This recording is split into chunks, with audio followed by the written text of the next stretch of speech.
Hi everyone. So this is another video in the course of Maratha Anglo war. अब ऐसा है कि हमने पहले पढ़ा था कि फर्स्ट एंग्लो मराठा वॉर कैसे हुआ, सेकंड एंग्लो मराठा वॉर कैसे हुआ। अब हम थर्ड पढ़ रहे हैं, थर्ड एंग्लो मराठा वॉर। अब इसमें हमने देखिए हम बेसिकली एक स्टोरी जैसी पढ़ रहे हैं in which we are studying, we are getting to know that how the East India Company paved its way to the central India। ठीक है, वो कैसे मैसूर के बाद सेंट्रल इंडिया में उन्होंने अपना फुट स्टैब्लिश किया, वो हम एंग्लो मराठा वॉर के थ्रू पढ़ रहे हैं। Fine, this is Unacademy's price hike alert. जो भी सब्सक्रिप्शन जो भी लोग लेने जा रहे हैं उनके लिए ये अलर्ट है। बेसिकली आप जब भी सब्सक्रिप्शन लेंगे तो अगर आप अभी लेते हैं तो you will get a 10% extra off by using the code simple YT SIMPLE YT। So बाद में इसके प्राइसेस बढ़ जाएंगे, so go for the subscription now and now only. An Academy Aspire program is one such program that is an all India free mock test for all the civil services aspirants, and the pattern of the paper would be on the basis of prelims paper 1 GS paper. It would be conducted on 10th and 25th of every month, and all the top 50 rankers would get exciting prizes and scholarships from an academy. The test is going to be held on 25th of October at 10 a.m. So do not forget to apply for it. An academy doesn't keep any language barrier.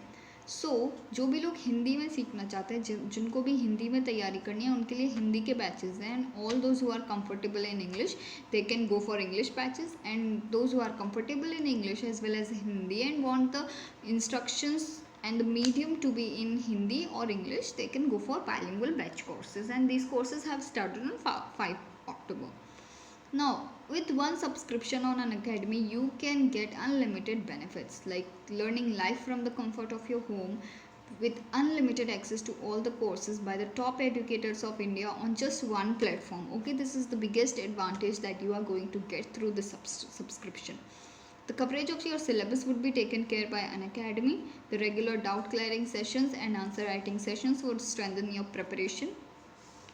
Also, the study material that you would get, it will not be only in PDF or video format, ये आपको दोनों form में provide की जाएंगे।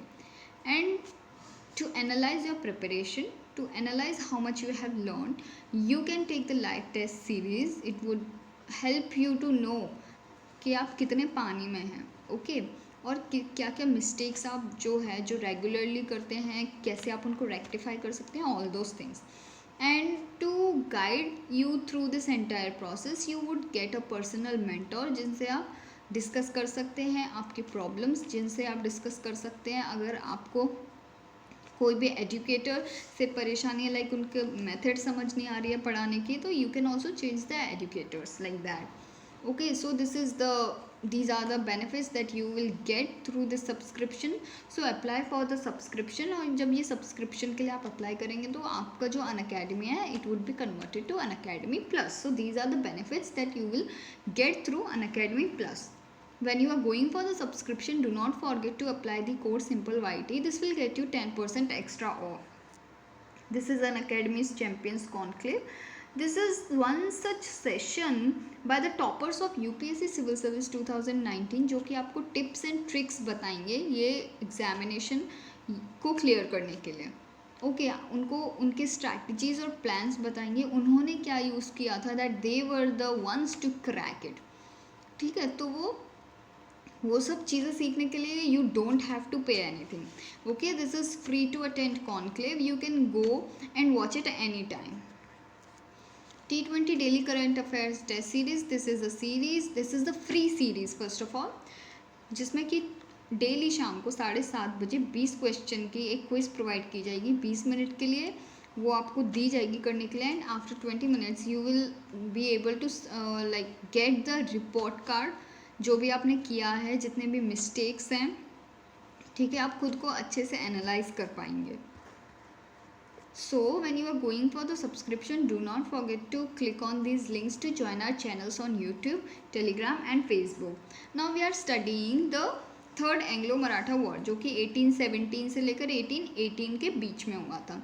After the second Anglo Maratha war the Marathas made one last attempt to rebuild their old prestige. अब आपने देखा कि जो मराठा पावर, जो कि ओनली इंडियन पावर उस टाइम पे एग्जिस्ट कर रही थी इंडिया में, वो भी कैसे शैटर हो गई थी because of internal tussle, because of internal disputes.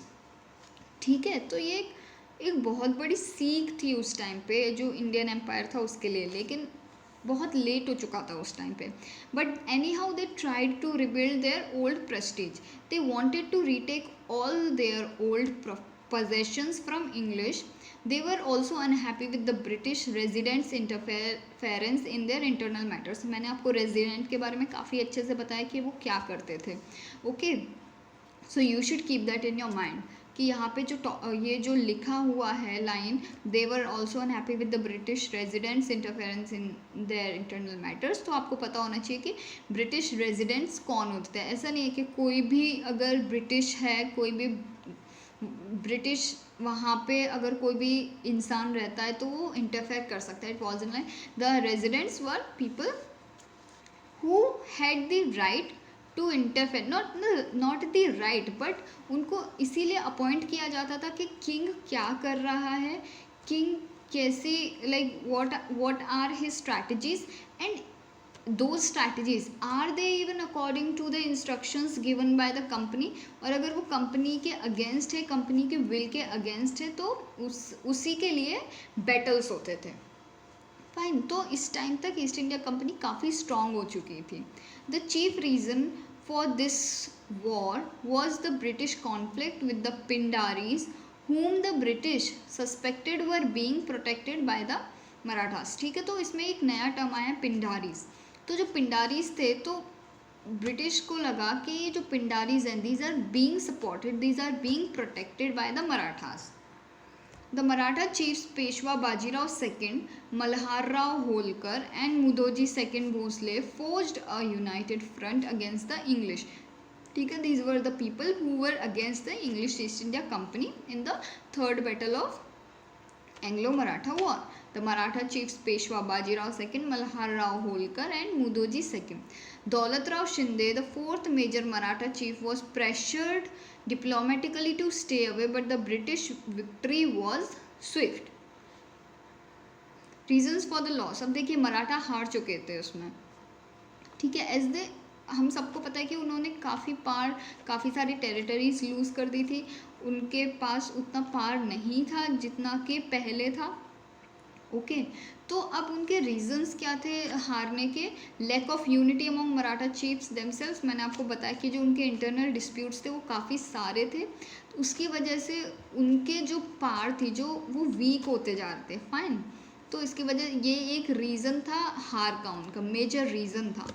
Lack of good relations with other Indian princes and ruling dynasties. ठीक है, failure to understand the British political and diplomatic strength. See, this is one major disadvantages के जो मराठा हारे थे तो उसमें जो एक बहुत बड़ा रीज़न ये था कि वो जो ब्रिटिश ईस्ट इंडिया कंपनी के जो आइडियाज़ थे, ठीक है, उनकी जो सोच थी उसको वो पकड़ नहीं पाए थे, तो इसमें वो फेल हो गए थे। जो भी वो डिप्लोमेसी उन्होंने यूज़ की थी ब्रिटिश ईस्ट इंडिया कंपनी ने, उसको वो कैच नहीं कर पाए थे, जिसकी वजह से this was also one of the major reasons why Marathas lost the war. What were the results of the war then? The Treaty of Gwalior was signed in 1817 between Shinde and the British, even though he had not been involved in the war. ठीक है, शिंदे हमने देखा कि उनको he was told to be away from the war. पूरा कोशिश की गई थी उनको वॉर से अलग रखने की, वो अलग भी थे, लेकिन उनको फिर भी ट्रीटी ऑफ ग्वालियर साइन करनी पड़ी 1817 में। As per this treaty Shinde gave up Rajasthan to the British. The rajas of Rajputana remained the princely states till 1947 after accepting British sovereignty. The Treaty of Mysore was signed between the British and the Holkar chief in 1818 and Infant was placed on the throne under British guardianship. ठीक है, तो आप देख रहे हैं उनको मतलब नहीं था कि आप किसको बिठा रहे हैं थ्रोन पे।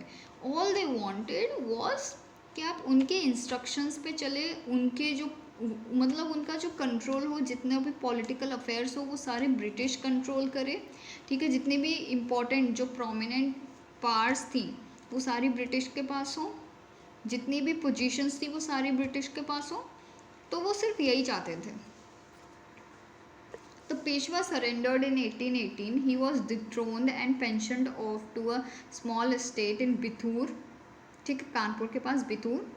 Most parts of his territory became part of the Bombay Presidency. His adopted son Nana Saheb became one of the leaders of revolt of 1857 at Kanpur. ठीक है, जो 1857 का रिवोल्ट है वो काफ़ी इंटरेस्टिंग है, काफ़ी ज़्यादा अच्छा है, उसको पढ़ने में बहुत मज़ा आएगा. I am like telling you already.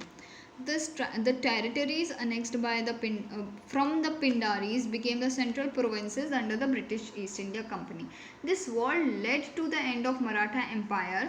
ठीक है, मराठा एम्पायर पूरी तरीके से क्रश हो चुका था, पूरी तरीके से समाप्त हो चुका था ये बैटल के हारने के बाद. All the Maratha parts surrendered to the British. An obscure descendant of Chhatrapati Shivaji was placed as ceremonial head of Maratha Confederacy at Satara. This was one of the last major wars fought and won by the British. With this, the British controlled most parts of India, barring Punjab and Sindh directly or indirectly. ठीक है, अभी भी पंजाब और सिंध वहाँ पे control नहीं पहुँचा था ब्रिटिश ईस्ट इंडिया कंपनी का. So this was the like series of Anglo Maratha Wars. हमने तीनों वॉर्स पढ़ लिए, हमने देखा कि वो कैसे एंटर करते चले गए, जो सेंट्रल इंडिया थे, सेंट्रल इंडिया के जितने भी पार्ट्स थे वो कैसे उनके कंट्रोल के नीचे आते गए.